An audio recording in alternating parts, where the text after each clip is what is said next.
I had been a journalist during the war. We were supposed to think, where is the fire line? Where is the danger coming from? Where are the shots coming from? I didn't imagine that the post-war is going to be some sort of a minefield as well. You have to watch your back like you did during the war. I interviewed over 80 journalists in Bosnia, Herzegowina, in Kosovo, in Serbia, in Montenegro, and in Macedonia. And there are serious curbs on press freedom in these countries. The hostile environment includes being subject to attacks, to be subject to death threats. I received a couple of text messages on my cell phone with the name of my father and the very exact address where I live in Pristina, my date of birth.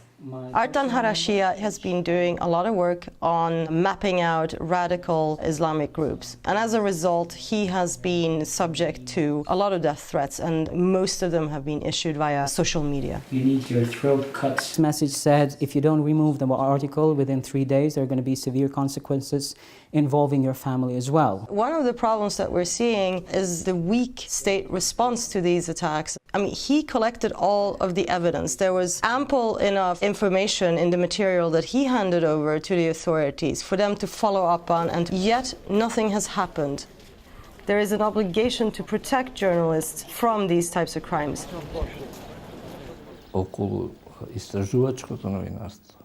Ќе ви кажа дека тоа заврши на 28 мај 2013 година, моментот кога јас бев у Австрија.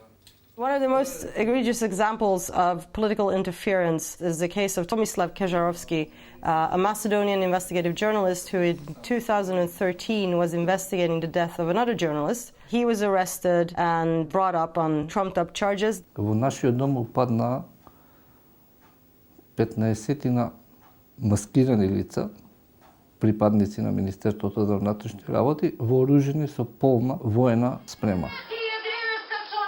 Мојот случај е направен, сметам дека е направен, да се даде до знаење што ќе му се случи некому ако ја пречекори некоја известна дадена црвена линија.